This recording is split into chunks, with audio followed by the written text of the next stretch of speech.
Okay. Um,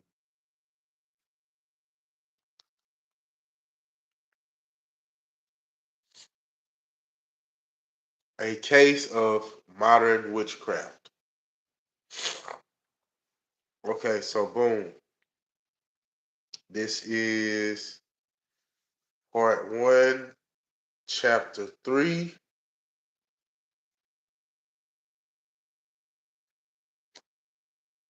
Dion Fortune,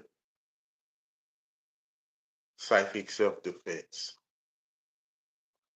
Hold on, give me a second, y'all. I forgot to put in my headphones.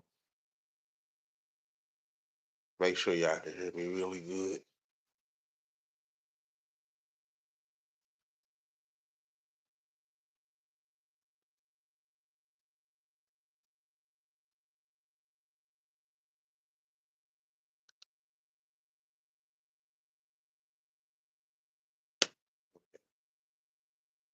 Got those in. Got that ready to go. Let me put this on here. Make sure we get that good sound. All right. The part played by the ex-witch in the cult attack is very marked. Again and again, do the investigations of independent psychics point to witchcraft in a previous incarnation when trouble of this sort is afoot. The motive is nearly always vengeance. Somebody who's seeking revenge. Somebody's mad about something. You know what I say? A woman scorned. That type of stuff. But there is also good reason to believe that the projection of the astral body takes place involuntarily during sleep and is not deliberately willed by the offender. Very many people who are at present psychics and sensitives got their training in the covens of medieval witchcraft. And for this reason, experienced occultists are very wary of the natural psychic, as distinguished from the initiate with his technique of psychism. Where psychism and mental unbalance are found conjoined with a malevolent disposition, there is strong presumption that the cult of Diabolus is not far to seek. A curious set of happenings in which I myself was one of the actors throws a good deal of light on this by no means uncommon occurrence. It was in the early days of my interest in occultism when I was still buying my experience by the expensive but effectual method of running my head into obstacles. I made the acquaintance of a woman who was interested in psychic matters. She was a person of the most extreme sensitiveness to anything unclean or ugly, fastidious to a degree in her personal habits, living almost exclusively on uncooked vegetarian foods, even refusing eggs as too stimulating. Although not an animal lover, she was morbidly humanitarian, reading with gusto those papers which gave lurid and detailed descriptions of vivisection experiments. Had I been older and wiser, I should have recognized the significance of her ultra cleanliness and her ultra sensitiveness as marking the reaction of a sadistic temperament. Sadism, sadism, being a pathology of the emotional nature in which the sex instinct takes the form of an impulse to inflict pain. Not having learned then many things I know now, I looked upon her characteristic as indicative of an exalted spirituality. At the time I knew her, she was verging on a breakdown which was alleged to be due to overwork, and she was very anxious to get away from cities and back to nature. I was just leaving London to take up my residence at an occult college, which was hidden away in the sandy fastness of the Hampshire Burns. In the innocence of my heart, I suggested that she might come down there and help with the domestic duties. The suggestion was acted upon, and a few days after my own arrival, Miss L joined us. She seemed quite normal, made herself agreeable, and was well liked. One incident, however, in the light of subsequent events, was significant. On getting out of the ancient fly in which she had driven from the station, she immediately went and patted the still more ancient horse that drew it. That beast, the horse, usually sunk in all apathy from which he was with difficulty roused when action was required of him, galvanized into life at her touch as if she had stung him. He threw up his head, backed, snorted, and nearly turned the equipage over in the ditch. To the amazement of his Jehu, who declared he had never been known to do such a thing before, and viewed our visitor with disfavor. Miss L, however, appeared quite normal, made herself agreeable, and was giving a friendly reception by the humans at any rate. That night, I was awakened by nightmare, a thing to which I am not usually subject. I struggled with a weight on my chest, and even after consciousness had fully returned, the room seemed full of evil. I performed such simple banishing formula as I knew, and peace was restored. At breakfast next morning, an assembly of blurred-eyed people met together, complaining of having passed disturbed nights.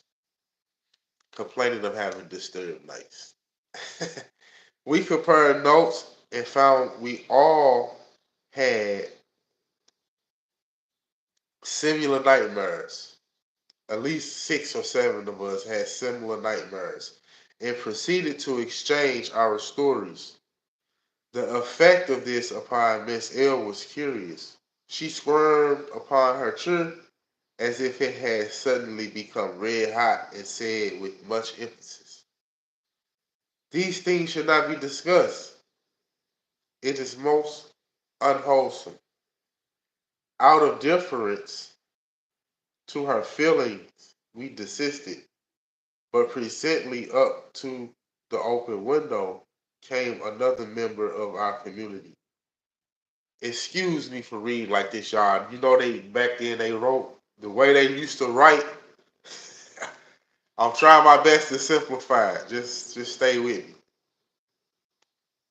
A woman who slept in an open air shelter at some little distance from the house came to our community. When inquired after her health, as usual, she replied that she was not feeling very well and she had slept badly, and proceeded to recount the same nightmare as the rest of us. Thank you, Carol. And how are you doing today? Hope you're having a wonderful day. Later on in the morning, another lady who had a house a little way down the road arrived, and she, in her turn, told us of another similar nightmare. So All the people that was in that same house, they had this. They was all having nightmares of the same type, and then they had two other visitors that wasn't there with them that had same nightmares, similar nightmares. Okay, these nightmares continued on and off for the next few days to different members of the community. They were vague and nebulous, and there was nothing we could pitch upon for diagnostic purposes, and we put it down to indigestion caused by the village baker's version of war bread. So they came up with maybe it was just because of the food they ate, the bread they ate before they went to sleep. Then one day I had a quarrel, a fight with Miss L. She had convinced I apologize. She had conceived a crush for me. I have a constitutional repulsion for crushes and give them scant politeness.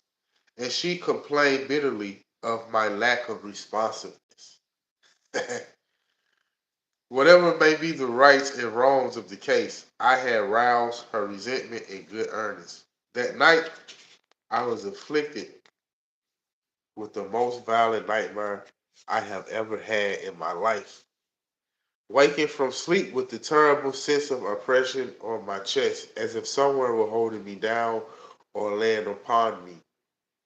I saw distinctly the head of Miss L, reduced to the size of an orange, floating in the air at the foot of my bed and snapping his teeth at me. It was the most malign thing I have ever seen. Still, not attaching any psychic significance to my experiences and being firmly convinced that the local baker was responsible, I told no one of my dream, thinking it one of those things that are better to be kept to myself. But when the members of the community came to talk matters over in the light, we found that two other people had similar experiences. At night, a night or two later, however, as it came to bedtime, I was overcome with a sense of dark evil, as if something dangerous was lurking in the bushes around the house, threatening to attack. So strong was this sensation that I came down from my room and went all around the house, testing the catches of the windows to make sure all the windows were closed and locked. Miss L heard me and called out to know what I was doing. I told her my feelings. I told her how I felt. She said, "You silly child, it is no use locking the windows. The danger is not outside of the house, but in it. Go to bed and be sure to lock your door." She would give no answer to my questions except to reiterate that I should lock my door. This was the first night I had slept in that house, previously having been in a cottage on the opposite side of the road. I did not lock my door because the night was very hot and the room and the window was small. I compromised, however, by putting and by putting a pail at a strategic spot, trusting that any intruder would fall over it and give the alarm. So she's basically set her own little trap just in case an intruder came in, they would knock the pail of water over and that would wake her from her sleep. Nothing happened and I slept quietly. The next morning, however, the storm broke. Miss L and I were peacefully at work in the kitchen when she suddenly caught a carving knife and started after me, as mad as a March hare. Fortunately for me, I had in my hands a large saucepan full of freshly boiled greens. And I use this as a weapon of defense. And we dance around the kitchen table, slopping hot cabbage water in all directions. So basically, the lady tried to stab her up, and she had some hot boiling greens cooking, and she used that as her weapon of choice. Neither of us made a sound. I fended her off with the hot saucepan, and she slashed at me with a large carving knife. At a psychological moment, walked in the head of the community. He took in the situation at a glance and handled it by the tactful method of scolding us both impartially for making so much noise and telling us to get on with our work. Miss L finished whatever she was doing with the carving. I dished up the cabbage and the incident passed off quietly. After lunch, Miss L experienced the reaction from her excitement and went to her room completely exhausted. I was somewhat disturbed, although used to mental cases and therefore not as disturbed by the recent and therefore not as disturbed as anyone else might have been. I did not relish the prospect of being the housemate of a dangerous lunatic who was under no sort of control. The head of the community, however, said there was no cause for alarm. He would soon have the case in hand. He went up to the bathroom, filled a soap dish with water from the tap, made certain passes over it, and dipping his fingers in the water, proceeded to draw a five-pointed star upon the threshold of Miss L's room.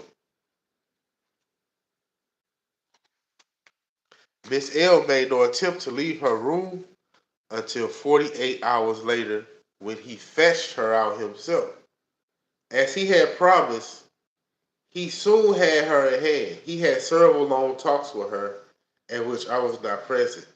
And at the end of a few days, a very chastised Miss L began to go about her household duties again.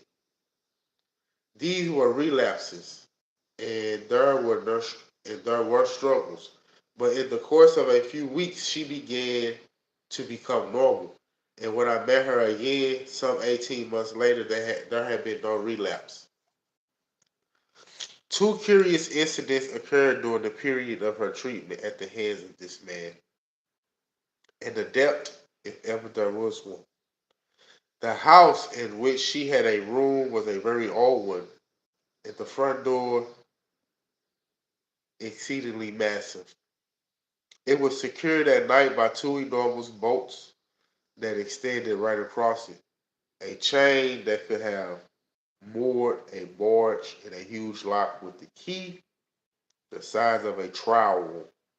When the door was opened in the morning, it acted as an alarm clock for the entire village. That lady must have been a menace. It creaked, it groaned, and it clanged. Yet, night after night, we came down in the morning to find this door standing ajar. We all slept with our doors open on to the small landing. To go down the ancient creaking stairs was like walking on organ stops. The back door was a modern affair, which could have been opened easily. The windows were modern casements of the most gimcrack description. Who opened the heavy front door and why? We exchanged recriminations, several warnings, and breakfast as to who had left the door open the night before, but no one could ever be convicted of the blame. Finally, the matter came to the knowledge of the head of the group. I will soon put a stop to that, he said, and each night he resealed Miss L's room with the pentagram. We had no more trouble with the front door coming open after that.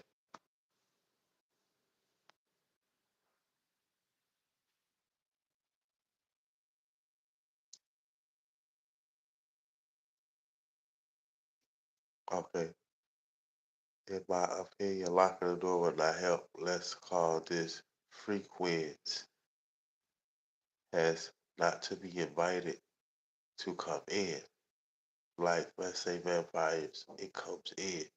So you saying that just because they lock the door, it's not going to prevent them. It's not going to prevent the darkness from coming in. Okay.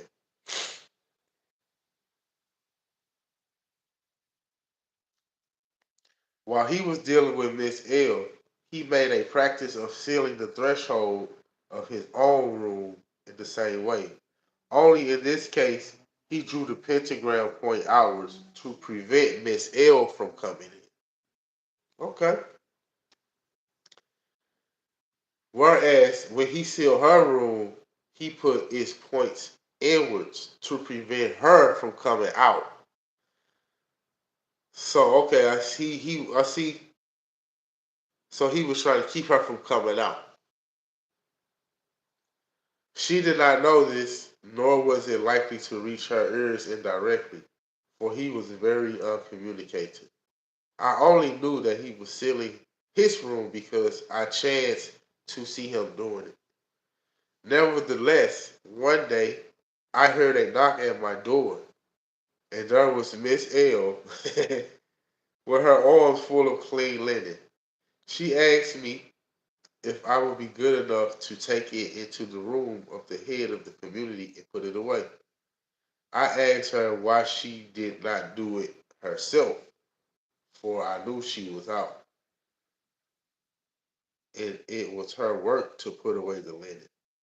She replied that she had been to his room for that purpose, but there was a psychic barrier across the threshold that prevented her entering. She also asked me on several occasions to put inside my frock, out of sight, a little silver cross that I habitually wore, as she said she could not bear the sight of it. This cross I had purchased just before coming to this occult college.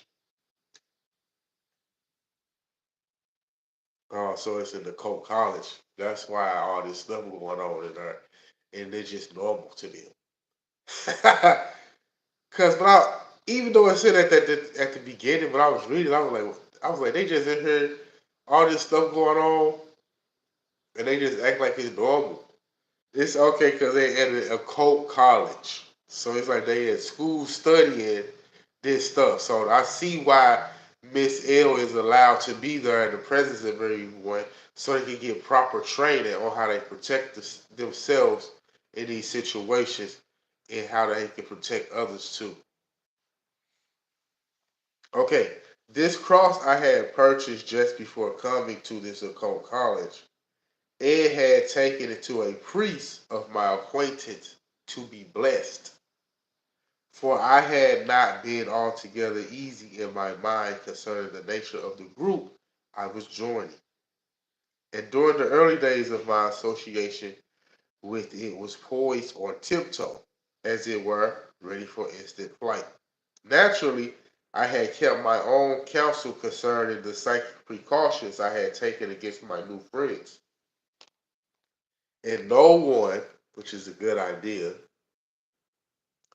no one was aware that the cross had been specially magnetized against psychic attack.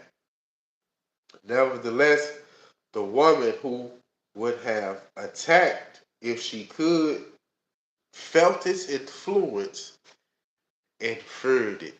So, this is another reason why you pray in silence and you don't tell everybody about your armory. Like me with my crystals.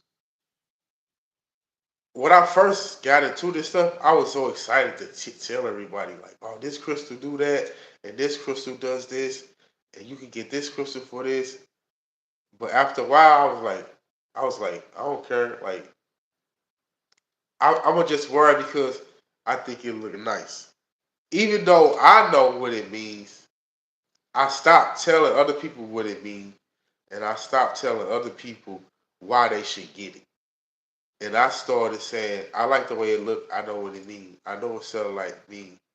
But I took it a step further and I did my own prayers and my own visualizations upon it to make it even more powerful. And I didn't tell anybody.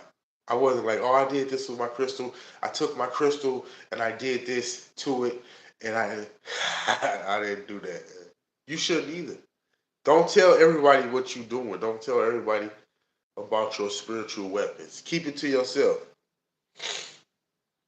And you'll know if it work or not because you could do tests like, let's say you got somebody, a family member or a friend who like be negative around you. Not saying that they trying to hurt you or harm you, but they could just be negative in many different types of ways. You could do tests like hang out with them one day with your spiritual tools on and hang out with them another day without it and see the difference. But I also want to say you don't need this stuff. You don't need none of this stuff. It's within you. The power is within you. So you don't have to have crystals or sage or none of that stuff. Crosses, uh, talismans. You don't need none of that stuff. It's nice to have, especially if you just beginning. Like if you're somebody who just started your spiritual journey, and you want to protect yourself. Yes, you should have a talisman.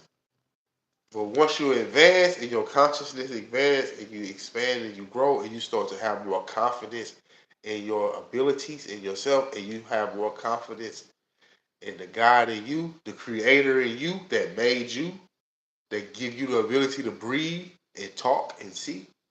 You don't need none of this stuff no more. But I just wanted to say that. Let's continue. See, I didn't even know she was finna say this, and I was just talking about doing my visualizations and using my imaginations and my affirmations over my crystals to make them even more powerful. First time I understand the sentence, don't tell everything everybody thinks. That's right. That's right.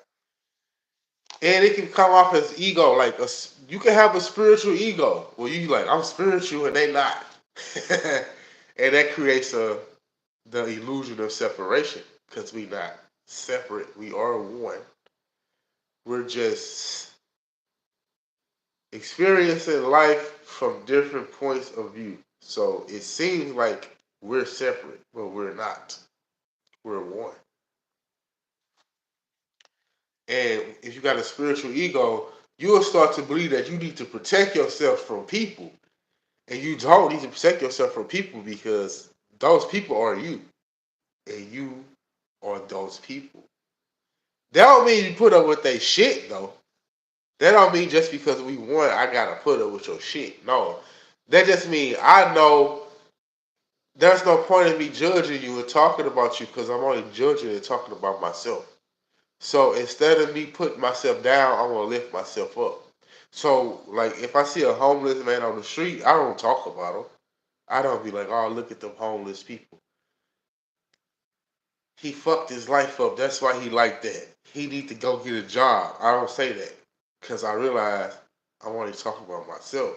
So what I do is I say, I say to myself mentally, not out loud. I'll say something like, may God's love fill his heart and his mind. May they get an idea of prosperity. May they get what they need to get off the streets. May they realize that being homeless is not what they have to do. Because I don't know why they homeless. So I'm not going to judge them. But I'm just saying, since I realize we are not separate and we are one, I don't talk about people and I don't judge people and I don't put people down. I lift people up because when I lift you up, I'm lifting myself up. So you, Carol, when I say, Carol, you are beautiful and you deserve to be loved, I'm talking to myself too. Now, if I say, Carol, you're not worth nothing, I'm talking to myself too. Why would I want to talk to myself that way? See what I'm saying? But comes with a higher level of consciousness because most people don't think like that. They're not even aware of that. And you know it. All you gotta do is listen. When you go out in public, you hear people talking about each other all day. They laugh about each other, they joke about each other, they talk behind each other's backs. They say the most horrible things about each other. Not realizing they only talking about themselves. And then they don't realize why they become filled with dis-ease. Because that energy you put out, you getting it back. And if you're not careful and you do that to somebody who is spiritually protected, which we all are, but somebody who is consciously and purposely protecting themselves, like they say their prayers, they do their meditations, they give out peace and love, they're a loving person, and not just, oh, I'm a loving person, but like they're a genuine person. They don't believe that they less than. So let me say it like this. If you do that to somebody who know that they worthy, you gonna get that energy back even worse. Because they got a shield around them. So if you say something like that person ain't shit, but in their mind, they know that they worthy, it's gonna bounce off of them and come back to you even twice as stronger. So say positive things. And you can reverse it. If somebody think they not worthy, and you say you are worthy, it's gonna multiply because it's gonna bounce off of them because they won't be able to receive it. So if you talking to somebody mentally, even out loud, I'm just saying mentally, if you say you are worthy, you know how we talk in our heads. I just said you are worthy, but you didn't hear me because I said it in my mind. That type of stuff. So if I say out loud too, I'm just saying if you speak the word or if you have an image towards a person and you say you are worthy, but they don't believe they worthy, they won't be able to receive that. But the energy has to move. So what the energy gonna do is it's gonna go to them.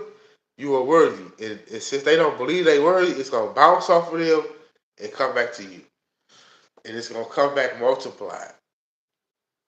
So always say good things to people, even when people piss you off and do stupid shit to you.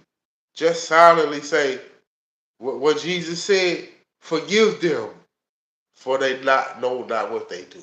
That's what that meant. So when somebody do stupid, dumb shit to you, don't allow them to fuck up your day. Just be like, it's okay. They don't understand. They don't really know what's going on. Like they don't know that we all one. We all connected. We all going to the same place when we die. We all going back to oneness. Yeah, you might go somewhere else first, but eventually we all going back to oneness. So when you die, you might experience heaven, and when somebody else die, they might experience hell. But long term, after they learn why they had to experience these things, which is their own thoughts and feelings, once they figure that out, we all going back to oneness anyway. So that's another reason why you shouldn't let nobody bother you emotionally or mentally. So if somebody say, fuck you, and they really mean that shit, don't get mad. Don't be like, oh, they said fuck me, and then you got your feelings all hurt, you want to fight them back, and fuck you too. Don't do that. Just say, I forgive you. See what I'm saying? Don't say it to them, though, because people be tripping. Say it to yourself. Just say, I forgive you. And try it. You'll be amazed at what people do. I have had people come back to me and apologize to me for stuff that they did that I didn't even say nothing to them about in person. Like for example, when I was at work one day, so I got into sales and I sell internet. So at Walmart. I know y'all probably seen these people before, especially if you're in a state that sells Spectrum internet. So I'd be like, hey, how you doing? Who you got at home for the internet? And this one man, he was like, I don't pay no motherfucking bills. he was like, he was like, I don't pay no motherfucking bills. My wife don't let me pay no motherfucking bills. And then he just kind of walked off. And I didn't take it personal. I was just like, it's okay. I get. It's a lot of people that be like negative towards not me personally, but because I'm selling. They look at me as a salesperson. They look at me as I'm trying to sell them something. So they're like, oh, people don't trust salesmen. You know what I'm saying? So they like, oh, fuck that shit. Some people don't say nothing at all. I like, how you doing that? Just look at me and just walk straight past me like they didn't hear what I said, and that's okay. I don't take it personal because I understand they probably just don't want to deal with me. They don't want to talk to me because in their mind, like, oh, he trying to get me to buy something. I ain't got time for that. Well, all they have to do is say, I'm not interested. But the point is, I was talking to this woman. I was like, hey, how you doing? Who you got at home for the internet? He was like, fuck that shit. I don't pay no motherfucking bills. My wife do all that shit. And then he just wound off. And then I was like, it's okay. Have a nice day. You know what I'm saying? And I kept doing my thing. Next person come, hey, how you doing? I gotta do this all day. So you have to, they call it safeguarding your attitude. So you have to safeguard your attitude. You have to keep yourself upbeat because you get so much negative energy thrown at you. People looking at you, people thinking stuff about you. Some people verbally say stuff about. I had one man say, "Fuck that internet shit. Don't give a fuck about that." I had people say that. I don't take it personal though, because I understand they not really angry at me. See what I'm saying? They not mad at me personally. They probably just don't want to be dealt with. They don't want to deal with no salesperson. They don't want to spend no money. Or they probably just don't want the internet. And that's perfectly fine. But anyway, the point is, I told him, I said, it's okay, have a nice day. Went about my business. He came back around. And he's like, hey man, I ain't mean nothing by that. I wasn't trying to be funny. I was just saying, like, last time I tried to pay the bill, my wife got mad at me and she told me don't pay no more bills. She gonna have it. See, if I would have took that personal, I would have been thrown off because he didn't mean me no harm. But if I would have took that personal, and I would have been like, I would have been mad. They would have messed up my day. Then my energy would have went down. My vibration would have been lowered. See, so psychic self defense is also about keeping your vibrations high. And you don't need crystals or sage or talismans or binaural beats or none of that stuff to keep your vibration high. You can do that on your own, which you should practice because you might not have this stuff at your disposal all the time. But you gonna always have your own self. See, but he was like, I ain't mean nothing by that. My wife just don't let me pay bills no more because the last time I paid the bills, the people called her and told her, oh, we don't want to deal with that man no more. And then he told me, he said, but I got the bill down. I said, well, she needs to start back letting you pay the bills. Because if you can get the bill down, then you doing the right thing. That's why they don't want to talk to you because you got them to lower that bill. But my point is, if I would have took it personal, it was not for me to take personal. He didn't mean me no harm. I would have been having all kind of crazy thoughts in my head about this man just blowing me off. Okay. Yep, your emotions. Yes, yep, your thoughts. You sending out a signal and you receiving signals. Like when you out and about in the public and you around people, they thinking thoughts and they looking at you with their eyes. So if you standing next to somebody, let's say you standing next to a stranger and they say to themselves, that man looks strange. or that woman look strange talk about you. You gonna feel that. You gonna hear it. You might not hear it unless your clairvoyance muscle is up to par. Other than that, you're not gonna hear it, but you gonna feel it, and then your energy gonna drop, and you gonna be like, "What the fuck?" But the good thing is if you can keep your vibrations up, it don't matter what people think and feel about you. It's just gonna bounce off of them. It's just gonna bounce off of you and go back to them.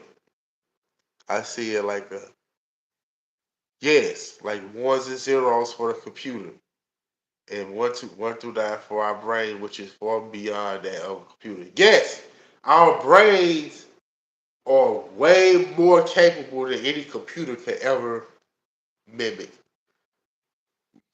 The computer only exists because of your brain. That's why people be like they afraid of AI. I'm like, you don't got to be afraid of AI. AI can't compete with this. It could never compete with this, and it could also never compete with the God in you. So ain't no reason to be afraid of no AI.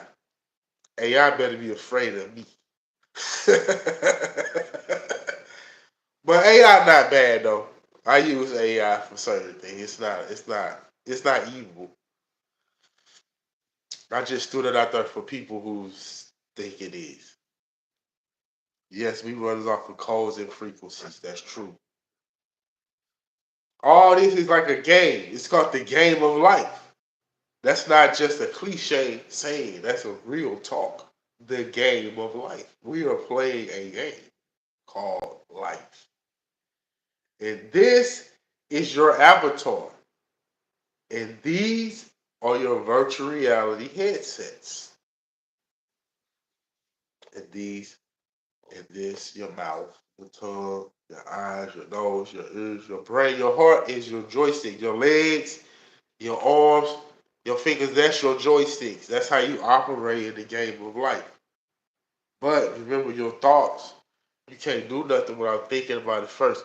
You can't even take a drink of water without thinking about it first.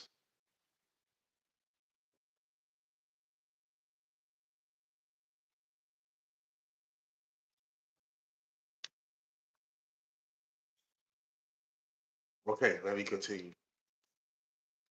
Autosuggestion and imagination play so large a part in so called psychic impressions that one is cherry, I don't know what that means, of accepting confirmatory testimony from a psychic who knows what is expected of him. But a spontaneous reaction is, in my opinion, evidential. When the treatment of Miss L had progressed some way towards her final recovery, much interesting information was elicited. She told us that she had distinct memories of dealings with black magic in her previous lives. This, she said, had been confirmed by several independent psychics, and I would certainly have been willing to add my testimony to theirs had I been asked. As a child, she used to daydream that she was a witch, willing the death or misfortune of those who annoyed her. And she also averred, though whether this was true or not, I cannot say, that her wishes were so effectual that she was frightened and tried to abandon the practice. So basically saying when she was a child, she used to imagine that she was a witch, and people who annoyed her or pissed her off or made her angry or rubbed her the wrong way, she would wish them death. And it worked so well that she was frightened and she tried to abandon the practice. She could have used the same power for good. So remember, this is not about good and evil. It's about understanding what is happening in this world. that we live in this world that we live in. These gifts that we have been given, that we were created with, and how to use them for good or bad. It's up to you. I suggest you use them for good. That's what I suggest. But it's up to y'all, whatever y'all choose to do. She also volunteered that she was in the habit of visualizing herself standing before people she was angry with, scolding them and projecting malign forces at them. This, of course, would explain our nightmares. Everything is energy and frequencies. Each letters match to a number. Yes, Jake.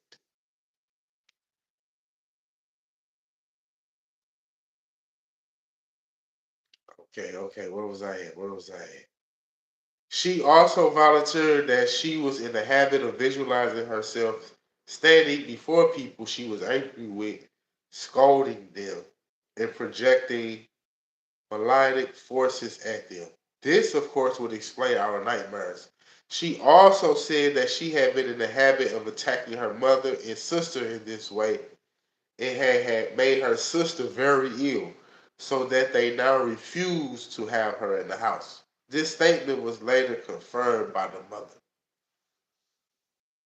She told us that she felt as if she were two distinct persons, her normal self being spiritually minded, intensely compassionate and idealistic, her other and lower self, which came to the surface when she was cross, upset, or overtired, being intensely malicious and subject to paroxysms of hate and cruelty. These characteristics had been particularly marked when she was little, but as she grew older, she recognized the wrongfulness of them, and her lofty idealism represented her endeavor to rise above them. This endeavor was, I am convinced, an honest one.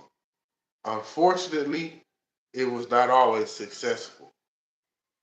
She referred to the incident in which she told me to lock my door and said she had done so in the hope of affording me some measure of protection against the astral projection in which she knew she was tempted to indulge. And that's like you saying, Carol, locking the door wasn't going to protect her from that, especially an astral projection. You can't protect yourself from an astral projection by locking the door. You can walk through walls in your astral form, so locking the door ain't gonna do nothing. At first sight, her case had looked like one of obsession. It had been so diagnosed by one of her two members of the community, but wise handling revealed otherwise. This case reveals another interesting point in that, true to the witch tradition, she had a horror of sacred symbols. She would not occupy a room where there was a picture of a religious subject. Nothing would induce her to wear any piece of jewelry in the form of a cross, and it was impossible for her to enter a church. This case has many points of interest, especially in the fact that what was apparently a case of well-marked insanity was cleared up by occult methods. Okay, that's the end of that chapter. Now I just got some stuff I want to say on my own. I'm gonna put this book down. But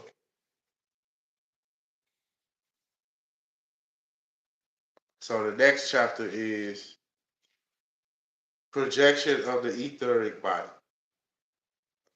But we gonna close this.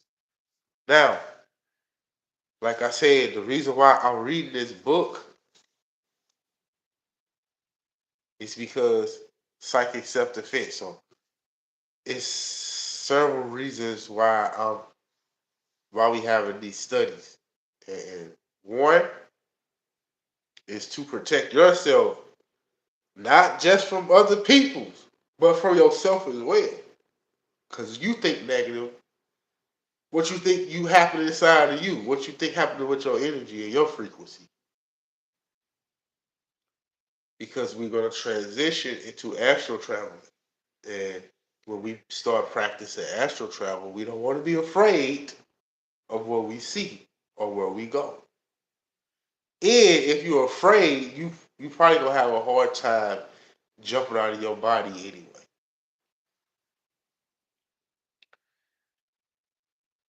And just to get rid of that fear of evil, because it's not really evil, it's just misuse, malpractice, being irresponsible, immature. See what I'm saying? And it's not nothing to be afraid of. You don't have to be afraid of nobody. I don't care who they claim they are, or what they claim they come from, or what kind of magic they claim they do. You don't have to be afraid of nobody. The power is in you. God gave you dominion over all things. That's people, places, and things. So you don't have to be afraid of nobody, and don't you ever let nobody make you feel small. So people be like, the Illuminati stuff, the black magic, all that stuff. Don't let nobody make you feel small. Always know that you are powerful. And you can use your power for good. And you don't have to study um, manifestation techniques and how to raise your vibrational frequency techniques for years and years and years. All you have to do is think positive, believe in yourself, and do things that make you happy. Because when you do stuff that make you happy, when you do things that's fun, what you think happens to your vibration? It's raising. So you don't have to meditate for 50 hours a day. You don't have to wear these crystals. You don't have to join no church or no secret society or no cult. You don't have to do none of that stuff. All you gotta do is do stuff that make you feel good. Do stuff that you want to do. Activities, hobbies, jobs, whatever. Stuff that make you happy. Talking to your friends. Some people you talk to, you enjoy talking to them. Some people you talk to, you don't enjoy talking to them. Just talk to the people you enjoy talking to. Go places you enjoy going. Read the books you want to read. It don't have to be a metaphysical book. It can be a book about dragons and dungeons. If it make you laugh and smile, and it make you feel good, then your vibrations are rising. So yeah, it's that simple. I think we just make it hard. Like,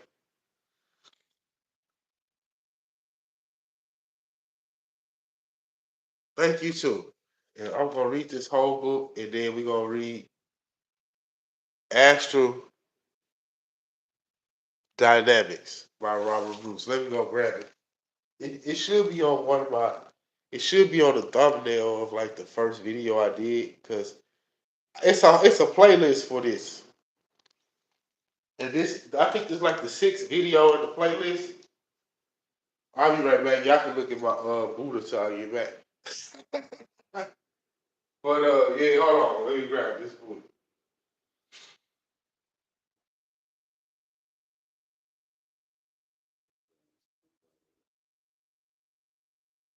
I actually got a lot of damn books. I'm thinking about just reading them all because it give me like a sense of completing them. It's fun reading them to other people besides by myself all the time. And it's just me sharing what I got. But this one, Astrodynamics. So when I finish this one, I'm gonna read this one. And it's all in one series.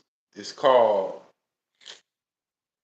I think I named it The Fear of Death, Astral Travel, and Psychic Self Defense. That's what it's called. And it's all in one series. So we're gonna do this. Boom. And then we're going to do this one, Astrodynamics, the complete book of out-of-body experiences. So it's going to get real juicy when we get to here. And then this writing more up to date, so it's smooth. It come out a lot smoother. The Dion Fortune, I think they wrote this book in like shit 1825 or something. So it's like I be tongue twisted because I be like, what the hell? Why they write this like this? But I get it. That's how they talk back then.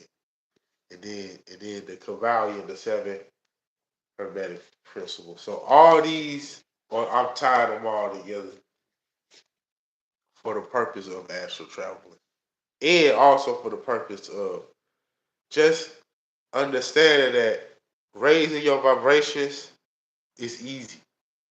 You don't have to really do nothing but have fun and enjoy your life. What we mess up at is we always trying to figure stuff out. Oh, how can I figure out the secrets of the universe? Oh, how can I figure out uh, how to get my psychic gifts to come online? How can I figure out how to make more money faster? How can I figure out manifestation techniques? We be making it hard because we be forgetting that life is really about just having fun. And I even had to be retaught that lesson this lifetime because I had got so caught up on making money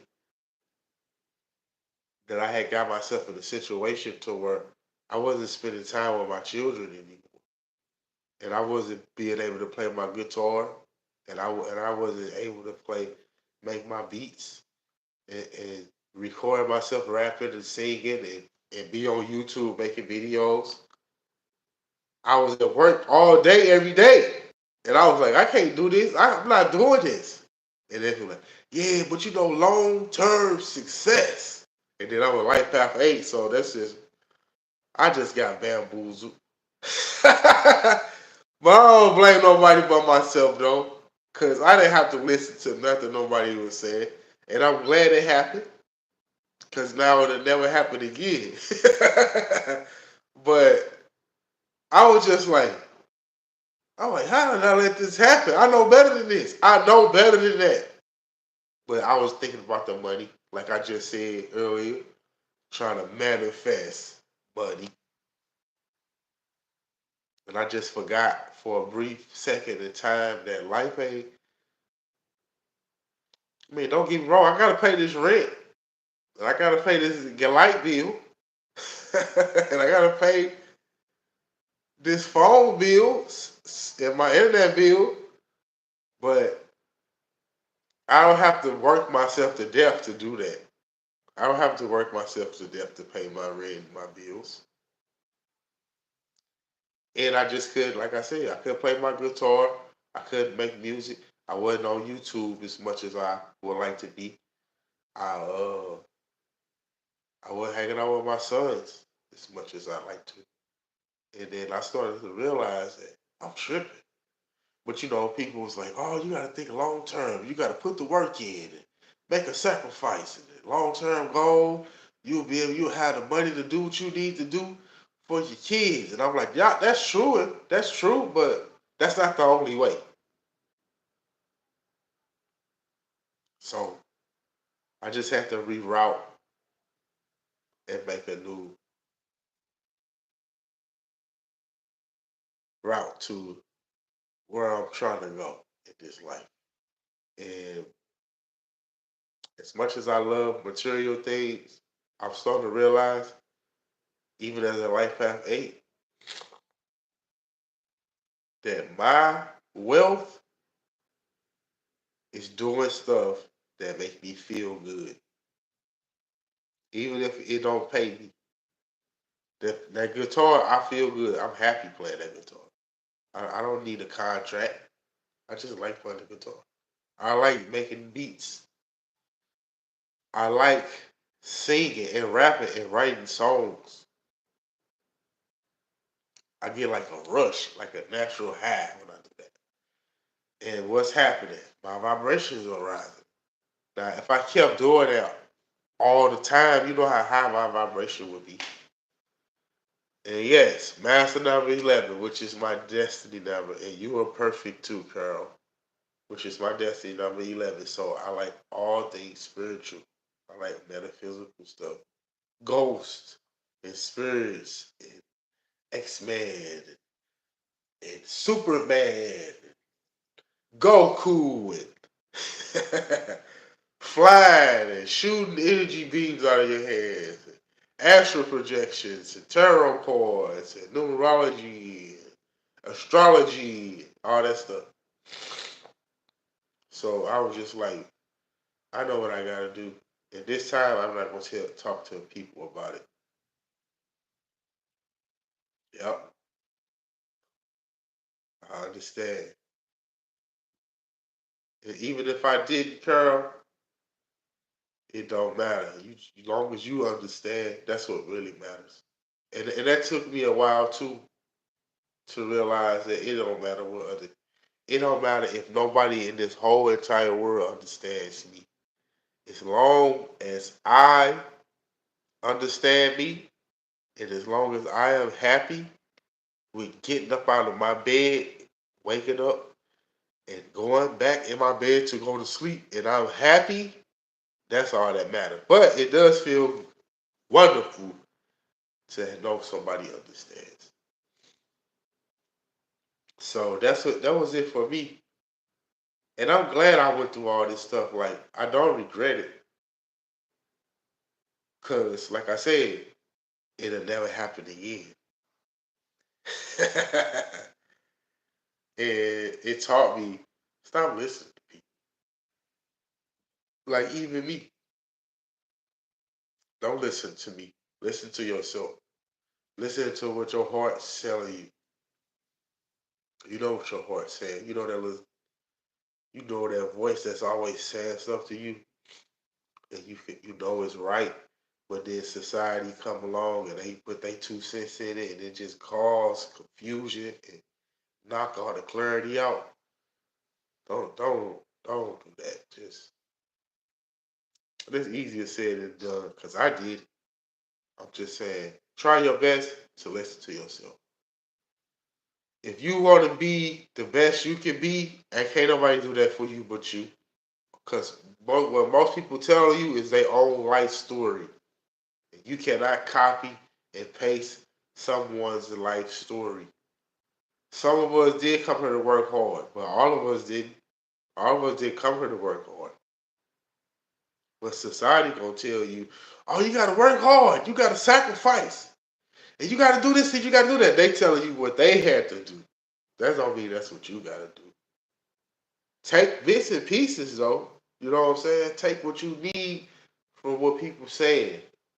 But remember, your life is your life. Can't nobody live your life the way you supposed to live it. What if God put you here to live an easy life and you messing it up because you trying to be hard like everybody else say you supposed to be? Like, what if God purposely said this lifetime you ain't got to do nothing but sit down and enjoy life, but you making it hard because you trying to grind and hustle and sacrifice everything? What if you're not supposed to do that? Like, what if you really not supposed to do that this time? What if you just supposed to come here, hit the lottery, and just live? What if you just supposed to come here, marry a rich man or a rich woman, and just live? What if you supposed to just come here and people just take care of you, not, not, not in a burden type of way, not in a liability type of way, but like people just love helping you out. What if that's the life God gave you? But you like, no, I gotta do this. Cause such and such of them said we gotta sacrifice. And we gotta work hard to get what we want. Yes, some people gotta do that. But not all of us. So do you, fellow life have an expression. W11. I love you too. What's that? Shay? Am I saying that right? Shay? Shay Hilliard. Hilliard. I love you too. I am. What's up? I am. What's up, Shadow Band? I am healthy. I am wealthy. Yes, I am. Now, am I saying, like I said, it just depends. So I'm not telling nobody how to live because I don't know. I don't know. I'm still learning stuff about myself all the time. But I'm starting to realize what I want. And what I want is not what everybody thinks I'm supposed to do. Especially me being a man. They're like, oh no, you gotta do this and you gotta do that. A man's supposed to be doing this. And a man's supposed to be doing that. And I'm just sitting there like, but that's not what I want to do. Oh no, you gotta make a sacrifice. How you know? How do you know? You don't know that. How you know I might wake up tomorrow and be a multi-billionaire? It can happen. I'm just saying.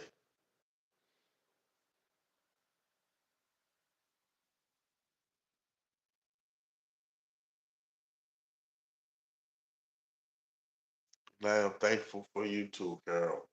I appreciate your words. It makes me feel good to know that it's people listening to me and what I'm saying. I didn't grow up with that. I didn't grow up with people giving a damn about my 2 cents. Now I had a few friends we used to have conversations with. I did have that though.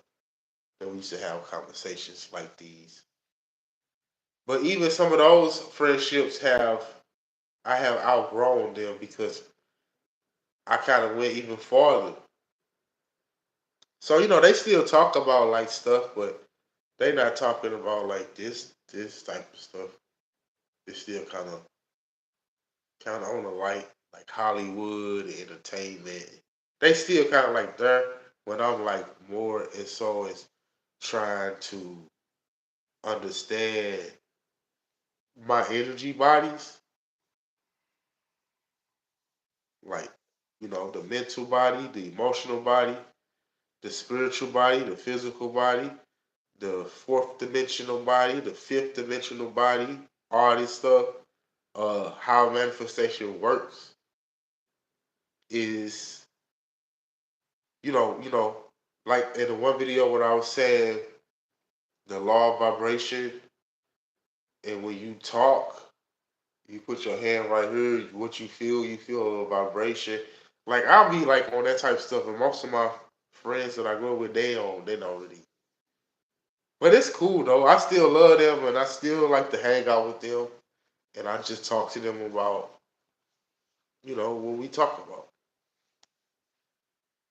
Yes, I do know we are empaths, which is another reason why I'm saying psychic self-defense because your energy is very like much like a sponge.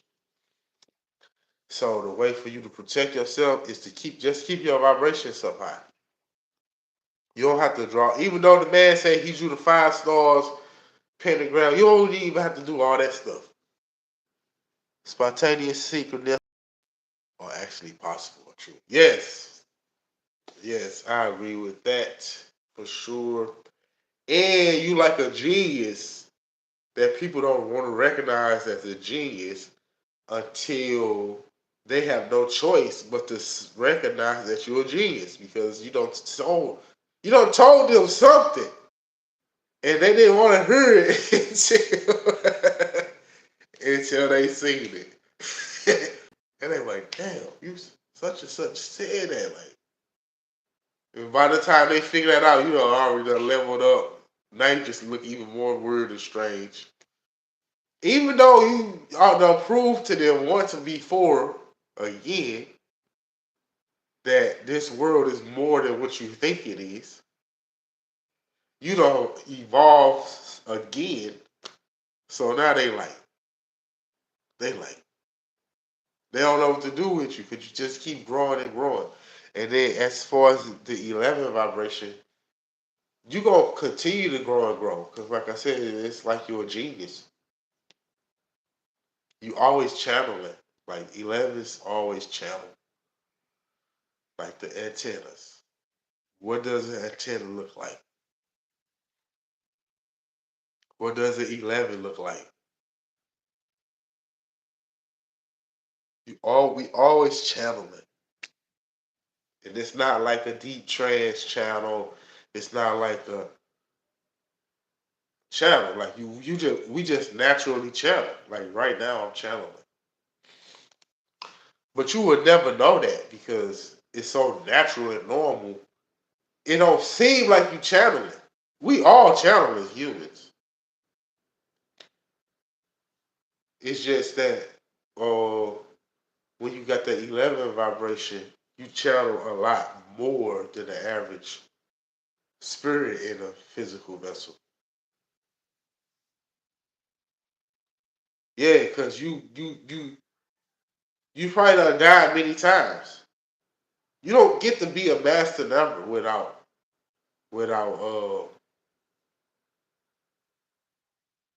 living many lifetimes, or even if you didn't live many lifetimes without mastering one of those lifetimes or several lifetimes between heaven and earth. Yep, like the sun opposition the moon. And it's funny you say that because guess what 11 is? The sun and the moon. Because one, the number one,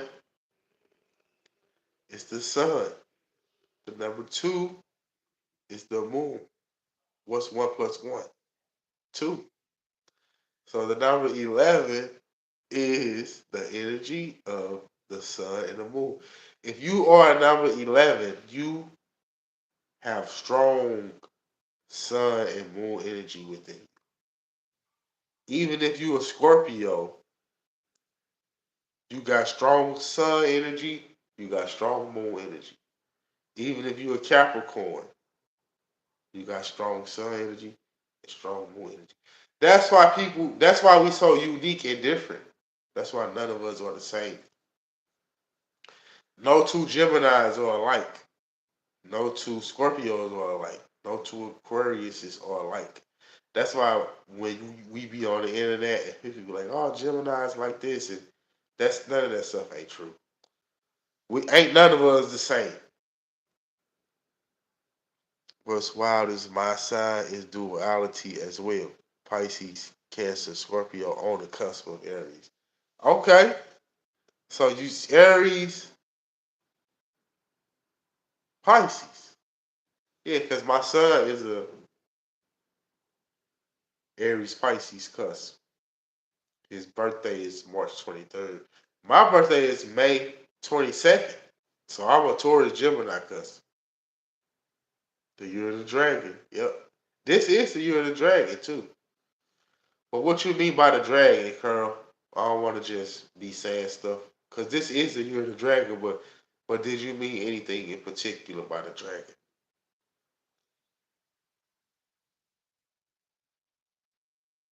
1976. That's the year you was born,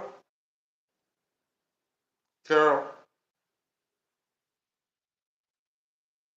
Yeah, the dragon, yep. Yeah. This is the year of the dragon too. And it's an 8 year. I was born, I'm a life path 8. I was born in 8 year, and I was born in the dragon year.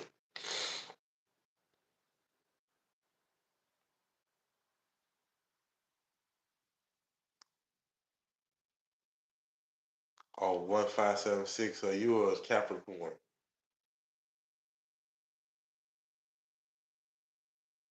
Uh-huh.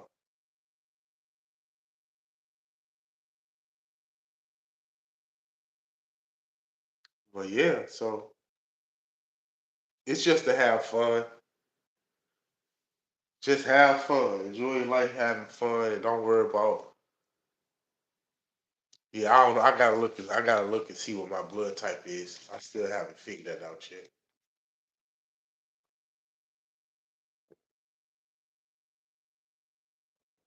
Oh no, Ed, we gotta get you free.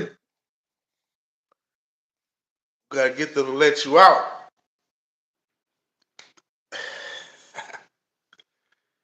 You are a wonderful person too, Carol. And thank you. I appreciate it. So when we talk about like manifestations, like this is me. This what I want to do is be on her social media and making music. And I had to tell myself, how you expect to do that if you ain't doing it? How you expect to manifest that reality if you're not doing it? We love you too, Shay. But I'm finna get up off of here, y'all.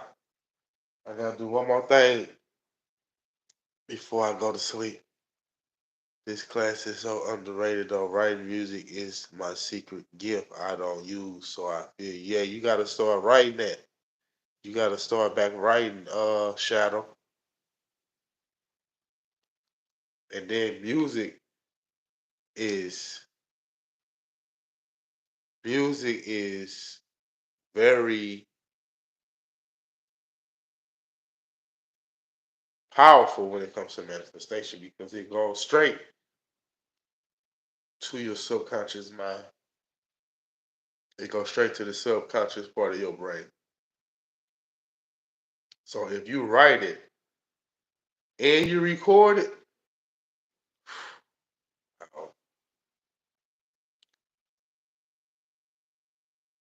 it's great to just write it on the paper. Yeah, I got so many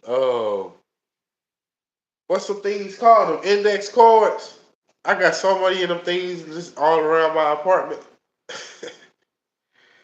And I just read them every day. I read them. Stuff that I wrote, you know what I'm saying? I made a list of 10 goals I want to achieve, and I took a magnet and stuck them on my fridge, and I just read it every day. And I did one. I checked one off so far, so now it's 9 left.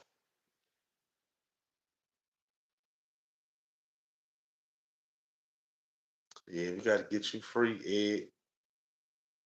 But it all starts in the mind. If you can free yourself in the mind, you can free yourself from anything.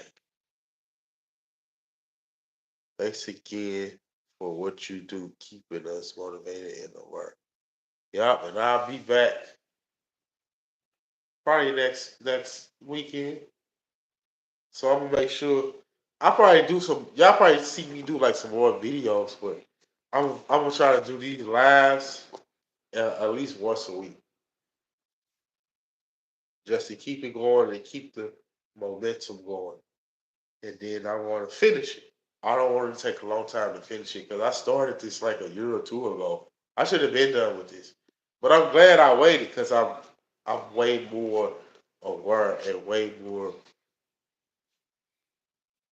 knowledgeable than I was at that time on these topics. And then I had the time to gain experience. So when I read this stuff, I know what they're saying and I can relate to it and I can relate it back to y'all. Because it's 2024. This book was written in 1605. So, you know what I'm saying? Gotta say it in a way where we understand it. But yeah, let me get off here. I'm gonna go on TikTok real quick and do a video on TikTok before I get ready to go take myself to sleep. Y'all can join me on TikTok too. It's in my description. Just hit the link in there. And good night, y'all. I have had legit attacks, and I'll tell you about them later. All right, Shadow. Okay, just catch me on that next one, bro. Yeah, yeah, yeah. Sleep well, but remember, Shadow. Just keep your energy up. Like somebody was asking me about what crystals is the best grounded crystals, and I was like, so you can get any black crystals, any dark colored crystals are good for grounding, like black kyanite, black tourmaline, uh, obsidian, smoky quartz. They all good for grounding, and they also good for protection. So you can get those crystals and sleep with them. And a good way to ground is just go outside barefooted. Put your bare feet in the dirt. Take a shower. Do your hobbies. Yes, hobbies help you ground. And anything that's fun for you is grounding. So if you don't always, we don't always have to be extreme. It's simple. Just keep it simple. Anything that make you feel good is grounding. Anything that keep your mind from going off the deep end is grounding. Peace and love, y'all. Have a nice day and shadow before I leave. When I say the attacks, that's it right there. The best way to protect yourself from attacks is to keep your to keep your spiritual energy strong, even your physical energy, doing push ups, doing sit ups, going for walks, uh, eating healthier, drinking more water instead of soda and juice. If you is gonna drink juice, juice your own fruits. You know what I'm saying? But yeah, like some stuff like that, just doing push ups, keep a motherfucker off of you in an astral realm.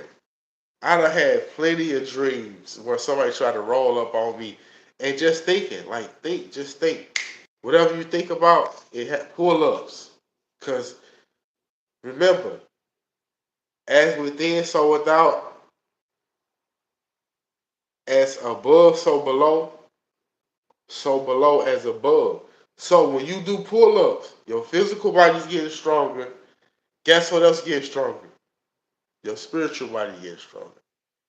Before you go to sleep, meditate. Now, when you meditate, don't try to control nothing. Just sit down, close your eyes, let what come up, come up. Say a prayer. Talk to your higher self. Say, higher self, show me how to protect myself in the astral realm. And then you're going to start having dreams. You're going to be doing stuff. It's training. You're going to start having dreams about you doing stuff like fighting people and people trying to attack you. Don't be afraid of it. It's training. It's showing you how to protect yourself. I done had dreams where people try to break in my house and I had to kill them all. Now, some people can say it's evil, but it's not evil. You shouldn't be trying to break in my house. But yeah, just simple stuff like that, and working out, and just doing stuff that make you happy, especially before you go to bed. You don't want to go to bed stressed out. And that's what life be doing to us. He beating us down. And then we go to bed and go to sleep. And then our dreams aren't that pleasant. So before you go to bed, do 10 push ups, do 10 pull ups, drink some water, listen to something that make you feel good, like a song or a meditation video, or you could do your own prayer. You could pray and say something like I said, talk to your higher self and be like, higher self, okay, all right. All right, well, let me get off my prayer. We're going to talk about it. Peace and love to y'all. See y'all next time.